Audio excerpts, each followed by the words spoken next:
Well, hello and welcome back to another episode. It's great to see you all. I hope you're doing well. So today I want to continue with our series of videos looking at building a linear algebra library in C++.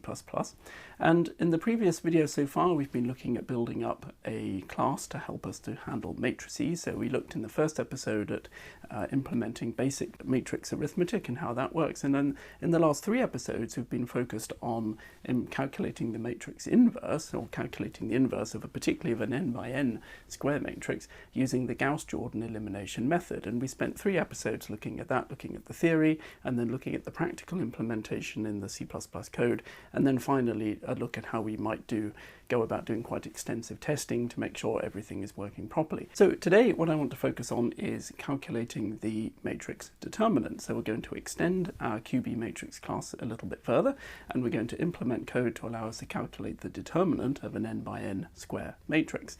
Now, the reason there are different times where it would make sense to talk about calculating the matrix determinant, and in particular, the matrix determinant can be defined quite nicely in terms of what it means when we come to talk about linear transformations. So in some senses it would make more sense to talk about linear transforms first and then introduce a determinant with regard to those.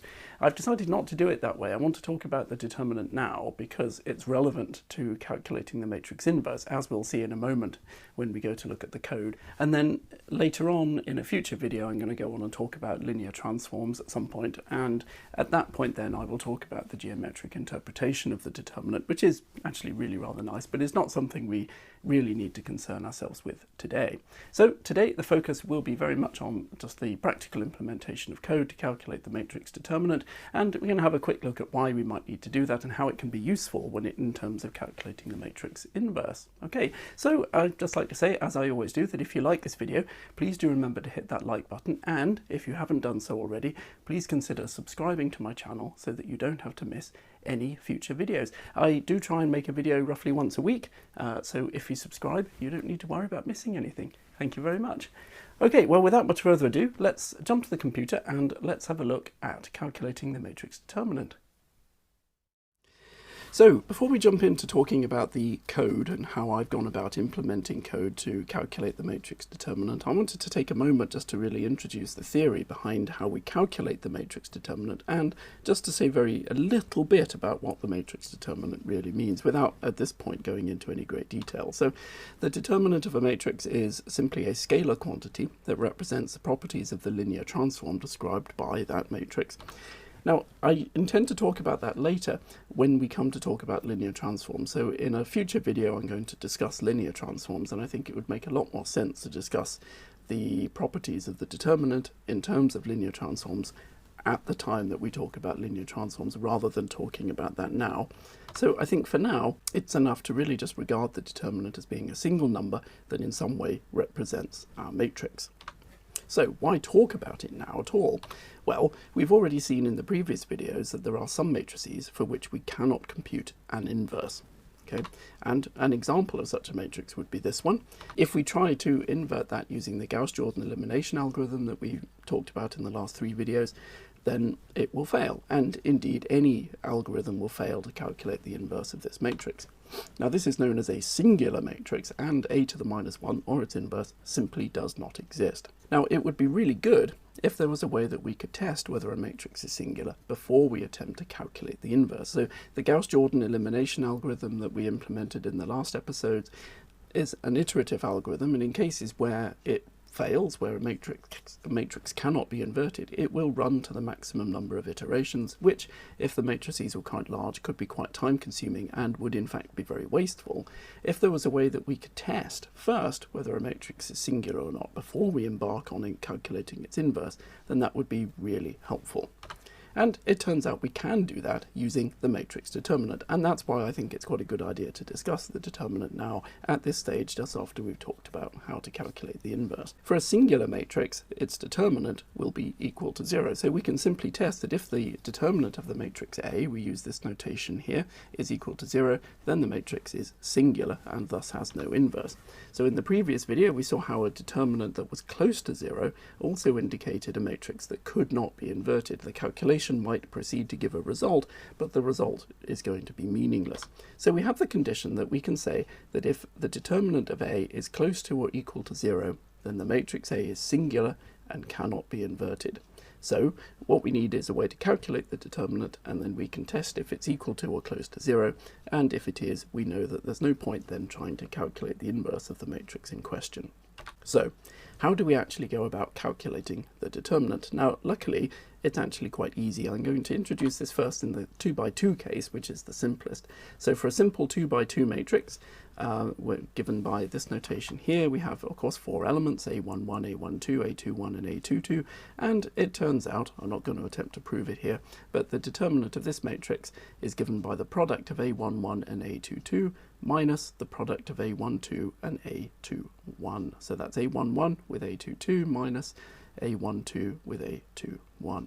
And that's it. That then gives us obviously a single scalar quantity that represents this 2 by 2 matrix. So that's pretty simple. Okay, not much to talk about there.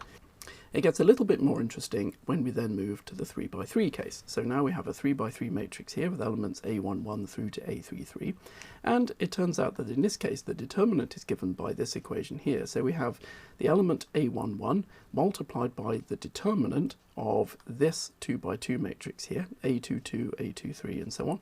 In fact, we can highlight that here. So the first part of this equation is given by A11 there, and then the determinant of this square matrix minus A12 times the determinant of this square matrix made of these 4 elements here highlighted in yellow. So notice that we're forming these sub-matrices by simply excluding the row and the column of the element that we're considering. So when we consider A11, we exclude row 1 and column 1, leaving us with this 2 by 2 matrix. When we consider element A12, we exclude row 1 and column 2 to give this 2 by 2 matrix here of A21, A23, A31, A33. And obviously then when we come to consider element A13, we exclude row 1 and column 3 to give this 2 by 2 matrix here. Now, obviously we know already that how to calculate the determinant of a 2 by 2 matrix, so we can calculate these 3 determinants and we can multiply those by the elements and calculate the output of this equation accordingly, and that will give us our determinant for a 3 by 3 matrix. One point to note, these determinants here, so the determinant of A22, A23, A32, A33, and the other determinants there, those are known as the minors of A11, A12, and A13 respectively. Okay, so what about the 4 by 4 case? So we saw in the 3 by 3 case, basically it boils down to a situation where we have to calculate the determinant of 3 2 by 2 matrices, and we know how to do that. That's very straightforward. So in the 4 by 4 case, we start with this matrix here. We have elements A11 through to A44. And it turns out that we basically do the same thing. So we consider all of the elements in the first row of the original matrix, and we consider them in turn. So we take our element A11 and we multiply that by the determinant of the square matrix that is left after we exclude the first row and the first column. So that square matrix is shown here, these elements in yellow, and we simply take the determinant of that and multiply that by A11, and we then subtract A12 multiplied by the determinant of the square matrix that's left when we exclude row 1 and column 2, okay, which is that one, and then we do plus A13 multiplied by the determinant of the next square matrix, and so on. I think you can follow through how that's going to work. So what we see is this essentially becomes a recursive problem. So in this equation here, we now have each term from here multiplied by the determinant of a 3 by 3 matrix, and we've already seen that this 3 by 3 matrix here breaks down into the determinant of this 3 by 3 matrix breaks down into this calculation involving the determinant of 3 2 by 2 matrices, exactly as we saw before. So element A22 from here becomes A22 multiplied by the determinant of this square matrix. A23 moves down to here, multiplied by the determinant of that square matrix shown in yellow, and A24 becomes multiplied by the determinant of this square matrix here shown in yellow, and that gives us the determinant of this 3 by 3 matrix that we then multiply by A11, and that gives us the first term, and we then simply continue with that. So we can see that this problem can be solved recursively. So for an n by n matrix, all we're going to do is to consider all of the elements of the first row. We're then going to exclude the first row and the column corresponding to that element, which will leave us with a smaller square matrix, and we then simply need to calculate the determinant of that remaining square matrix by repeating exactly the same process again. And I think when we come to look at this in code, hopefully that will become more clear. In order to help illustrate that, I've put together some very basic pseudocode for the n by n case. So this is actually what we're going to create. We're going to have a function called determinant that accepts as input the matrix for which we wish to calculate the determinant. If the input matrix is of size 2 by 2, then we can simply calculate the determinant using this equation that we already saw, the very simplest case, so that's really easy. Okay, A11 times A22 minus A12 times A21, right? If the input matrix, and so we simply return that value and then we're finished. If the input matrix is not 2 by 2, then we come down here, we assign three variables. Sign we set to 1, commutative sum we set to 0, and column number we set to 0, so we're going to loop through each column. While column num is less than the number of columns in the original matrix, we're going to extract the submatrix for each element of input matrix. So for input matrix at row 0 and column number, so at this coordinate here, we're going to extract that submatrix. And then we're going to recursively call our determinant function here using submatrix. So we call determinant is equal to the determinant function of submatrix. So we extract the submatrix and then we recursively call the determinant function using that submatrix. And you can see what's going to happen eventually. It's going to boil down to a 2 by 2 matrix, and then it will return a single value. Otherwise, it's going to run through this code. And then we calculate our cumulative sum here. So cumulative sum is simply plus equals the element that we're considering, which is the input matrix, the element at 0, column num, multiplied by whatever the value of the determinant returned from here is, multiplied by sign, and then we simply do sign equals minus sign. So sign goes from +1 to -1. If we go back to here, we see that we have this here. So this term is positive, this term is negative, this term is positive, and they carry on like that, plus minus, plus minus, plus minus. So we can implement that by simply doing sign equals minus sign, and then we increment the column number and we repeat our loop. And then when all of that is finished, we simply return cumulative sum, which will then be our determinant. Okay, so that is the basic structure of the code that I have put together. As I say, it's a recursive algorithm, and if anything here doesn't really make sense, hopefully it will make more sense when we come to actually look at the C++ code. So let's have a look at that now. Okay, so here we are. This is the qbmatrix.h file that we've been working on through this series of videos, and it hasn't changed very much, except that I've added a function here to return the determinant, which obviously returns a variable of type t from our template. Okay, determinant, and that's about that. And what I have also added is a function here in the private section. These are at the moment declared public, as I discussed in the previous video. That's just for testing. These would normally be public. But I've added a function to find a submatrix for a given element at row num and column num, and obviously that returns a matrix, a qbmatrix2 of type t. Okay, so those are the two functions. Let's have a look at the function find submatrix first. So here's our function to find the submatrix. It accepts as input two integers representing the row number and the column number of the element for which we want to calculate the submatrix. So we're going to create a new matrix to store the minor. I've called it a minor there. That's actually wrong. It is a submatrix. The minor is after we calculate the determinant. We're not doing that at this stage. Now, this is obviously going to be one row and one column smaller than the original. So we simply create a instance of the qbmatrix2 class of type t called submatrix of m underscore n rows -1 and m underscore n cols -1. So that will be one row and one column smaller than the matrix we're working with. And then we very simply loop over all of the elements of our existing matrix and copy to the minor, sorry, change that, copy to the submatrix as appropriate. Okay, so we simply loop over the number of I over the number of rows and j over the number of columns. Now, if I or j correspond to So it should be a small j. So if I or j correspond to row num or column num, then we're simply going to ignore this element, and that will have the effect of ignoring the row and the column that correspond to the particular element that we're considering. So if I is not equal to row num and j is not equal to column num, then we do stuff, otherwise we don't, and we simply do submatrix.nmatrixData count equals this dot get element at ij. So we get the ith comma jth element from the current matrix, and we simply store that into nmatrixData count, and we increment count. Because of the way we stored our data linearly, we only need this one count variable to do that, and that will work appropriately. And then simply when we finished all of that, we return the submatrix. So that's pretty straightforward, I think, quite easy to understand. The other function then that we added is the function to actually calculate the determinant. So let's have a look at that. That was our function to do the inverse. Now, this isn't very big. Like many recursive algorithms, it's in itself actually quite simple. The challenge is simply understanding how the recursion works. So we are going to return a single value of type t. So we simply have a t for our return type, and this is our function declaration, accepts no input parameters. The first thing we do, of course, is check if the matrix is square. It doesn't make any sense to calculate the determinant of a non-square matrix, so we don't worry about that. If the matrix is 2 by 2, we can just compute the determinant directly. So we assign a variable for the determinant of type t, and we test if the number of rows is equal to 2. Of course, if the matrix is square, the number of rows and the number of columns are the same, so we only need to test the number of rows.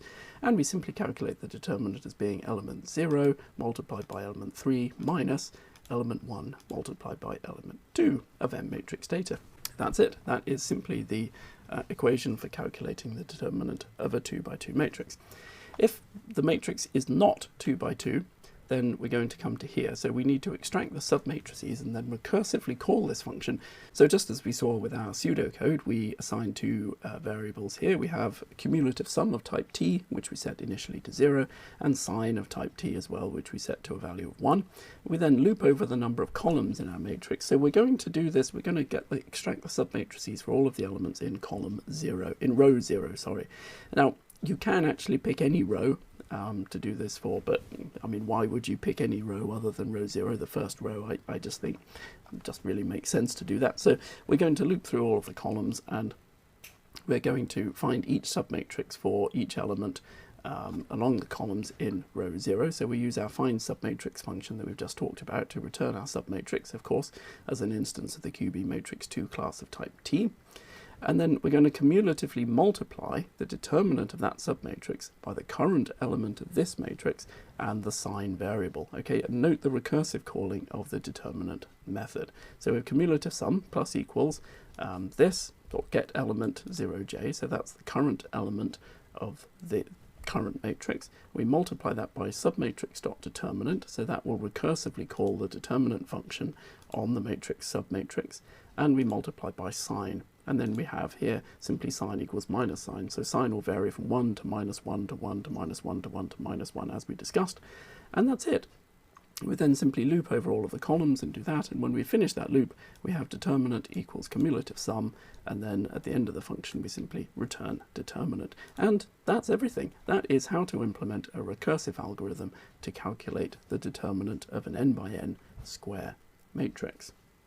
Okay, so that's the basic code, and I just want to have a look quickly what I've done for testing that. So I've created a new test file here called testcode D for determinant.cpp. We include a bunch of stuff that's useful to have for doing testing things, and for the purposes of testing I use using namespace std. I don't normally like to do that, but for testing it makes sense. We have our function that we've talked about here before to print a matrix to std out. I'm actually just going to do the precision to 3 decimal places for the moment. That's enough. So the first thing that I wrote test code for was to test extracting the minor. So we create a simple 3 by 3 test matrix, and then we extract the minor for element 0, 0. It's not actually the minor, it is of course the submatrix. So I should modify that. Okay, and I'll do this one as well. So anyway, we define a 3 by 3 matrix of 9 elements, as we've discussed before, and then we extract the submatrix for element 0, 0 and display that, and the submatrix for the element 0, 1 and display that, and the same, and so on for element 0, 2 and element 1, 1.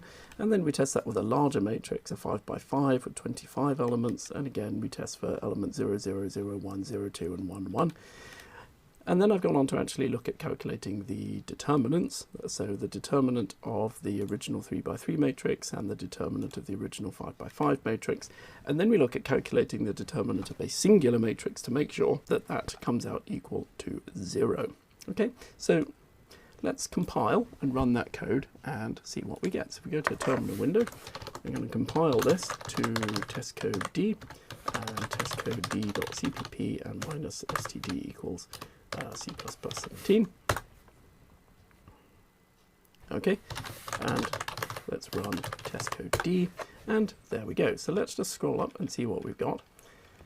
Okay, so here we go. This is our test matrix, our 3x3 test matrix that we've defined originally. And first of all, we extract the submatrix for element 0. So this is element 0, 0. And we get the submatrix 0, 1, 3, 1, which corresponds 0, 1, and 3, 1, like that. And then we extract the submatrix for element 0, 1, which gives us 1, 1, 0, 1, exactly as we see there. And for element 0, 2, we get 1, 0, 0, 3, which is 1, 0, 0, 3, so that's exactly right. And the submatrix for element 1, 1, just to prove we can do it, we don't have to stick to the first row. If we do for 1, 1, which is of course this element here, then we get the matrix 2, 1, 0, 1. So that's exactly what we expect. And then we test that again. Same thing for a 5x5 matrix, which you see here. We test, so for element 0, 0, which is that one, we then get the matrix 2, 3, 4, 5, 5, 3, 2, 6, 4, 6, 5, 1, 7, 5, 2, 3, and so on. And then so on for element 0, 1, 0, 2, and 1, 1, exactly as before. And then we test the determinant. So the determinant of that 3x3 matrix, it turns out to be minus 4, and the determinant of the 5x5 matrix is minus 126. Now I've tested those using other software. You can do that using Python and NumPy or whatever other software you like to calculate matrix determinants, and you can compare those, and those are indeed the right results. And also finally, we then test the determinant of a singular matrix. So this is the example singular matrix, and we can see the determinant of that comes out at 0, which is exactly what we want. Okay, so that's really it. That's how to calculate, how to implement code in C++ to calculate the determinant of an n by n square matrix using a recursive algorithm. Okay, so that's really everything that I wanted to talk about today. We've covered the basics behind how to calculate the determinant of an n by n square matrix. We've looked at how we can do that using a recursive algorithm, and I've gone on to show how I have approached implementing that in code in C++. As I mentioned at the beginning, we deliberately avoided going into details of the geometrical interpretation of the matrix determinant, and as I said then, I think that's something that's best left until we come to discuss linear transforms in a future video, and at that point I will come back and we'll talk more about the matrix determinant then. But for now, what we have is enough to be useful. We can use it, we can calculate the determinant of our matrix, and we can see if that value is close to 0 or is equal to 0, then there's not going to be any point calculating the matrix inverse. So that is indeed the result that we wanted to achieve. Okay, so that's it for this week. I really hope you've enjoyed this video. It's been a great deal of pleasure making it. If you have liked it, please do remember to hit that like button, and if you haven't done so already, please consider subscribing to my channel so you don't have to miss any future videos. Well, thank you very much for watching. It's been a pleasure, and I really look forward to seeing you in the next video. Bye!